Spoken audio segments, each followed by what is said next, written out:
When you think of video game history, few names carry as much weight as Final Fantasy. It's a series that's evolved for nearly 4 decades, shaping how we tell stories, compose music, and experience RPGs. From its humble origins on the NES to the cinematic scale of Final Fantasy XVI, this franchise has defined entire generations of gaming. Today, we're taking a journey through every mainline game in the series, exploring how it evolved, what made each entry stand out, and why Final Fantasy remains one of the most important franchises in gaming history. It all began in 1987, when Square was on the verge of bankruptcy. Hironobu Sakaguchi's final project was aptly named Final Fantasy. Against all odds, it became a hit. The original introduced the job system, turn-based battles, and a world full of airships, crystals, and chaos, literally. It laid the foundation for everything that followed. Simple as it seems today, its sense of adventure and open exploration gave players something magical at the time, hope that video games could be epic. The sequel broke convention. Rather than levelling up traditionally, Final Fantasy II introduced a unique growth system. The more you used a skill, the stronger it became. It was ambitious but divisive. Still, it added a real story with named characters for the first time, giving players a glimpse of the emotional storytelling the series would become known for. Even with its flaws, it proved that Square wasn't afraid to experiment. With Final Fantasy III, the series struck gold again. This was the debut of the refined job system and let players switch roles freely, an idea that would later define the franchise. It was also the first to feature a true sense of scale, floating continents, epic summons, and a world that felt alive. Though it skipped an official Western release for years, its legacy endured through remakes and fan translations, keeping it alive for generations. Then came Final Fantasy IV, the first game to feel truly cinematic. With its dynamic active time battle system and a deeply emotional story centered on Cecil, Kain, and Rosa, it became a new standard for RPG storytelling. Characters had arcs, motivations, and flaws. For many fans, this is where Final Fantasy became more than a game, it became an experience. Final Fantasy V doubled down on customization. Its expanded job system gave players complete control over how their party developed, creating endless customizations of skills and strategies. It was light-hearted, full of humour, and technically stunning for the Super Famicom. Although it took years to officially release outside of Japan, it gained cult status among importers and remains one of the most replayable entries in the series.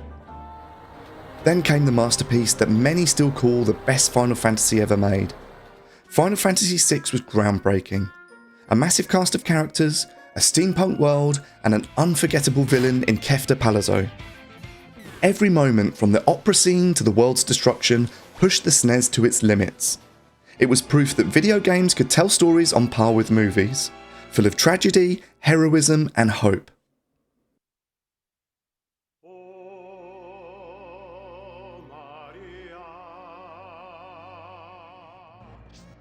When Final Fantasy VII launched on the PlayStation, it changed everything. Full 3D sprites, cinematic cutscenes, and one of the most memorable stories in gaming history. Cloud, Sephiroth, Aerith. These names became icons. Its emotional storytelling and revolutionary presentation helped RPGs reach a global audience. To this day, it stands out as one of the most influential games ever made. Final Fantasy VIII followed with a bolder approach. Realistic character designs, a modern setting, and a complicated romance between Squall and Rinoa. The junction system divided fans, but its ambition couldn't be denied. It pushed cinematic storytelling even further and remains one of the most stylish entries in the series, even though it's one of the most polarising. After 2 futuristic entries, Final Fantasy IX brought the series back to its roots. Castles, black mages, and crystal lore. It was a heartfelt love letter to everything that came before, mixing nostalgia with modern design. Zidane, Vivi, and the rest of the cast are among the most beloved characters in the franchise, and the game's themes of identity and mortality still resonate today. It's this way. Then came the leap into the new millennium. Final Fantasy X was the first fully voice-acted entry, blending emotion, faith, and fate into a powerful narrative. Tidus and Yuna's journey through Spira remains one of the series' most moving stories. Its sphere grid system and cinematic storytelling pushed the PS2 to its limits, setting a new bar for RPG presentation. Final Fantasy XI was a risk that paid off. The first MMORPG in the series, it connected players around the world in a living Final Fantasy universe. It wasn't just about heroes anymore, it was about community, teamwork, and shared adventure. XI quietly became one of Square Enix's longest running successes, lasting well over a decade with passionate support.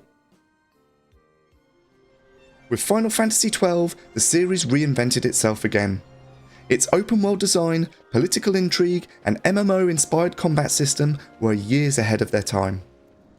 Set in the world of Ivalice, it told a mature story about power and freedom. Some fans took time to warm to it, but in hindsight, it's one of the most sophisticated and forward-thinking Final Fantasy titles ever made.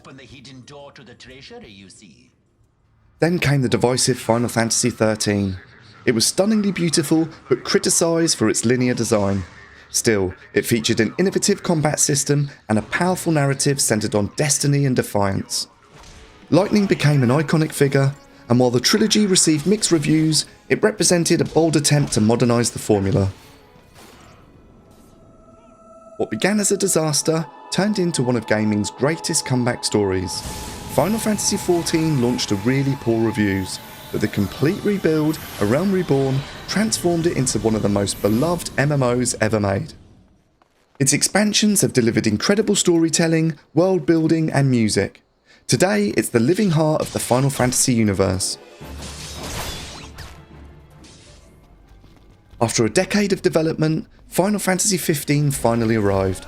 It shifted focus to brotherhood and personal bonds, following Noctis and his friends on a road trip through a fading world. Its real-time combat and cinematic world-building were ambitious, and while the story had pacing issues, its emotional moments hit hard. It proved that Final Fantasy could still evolve while staying true to its spirit.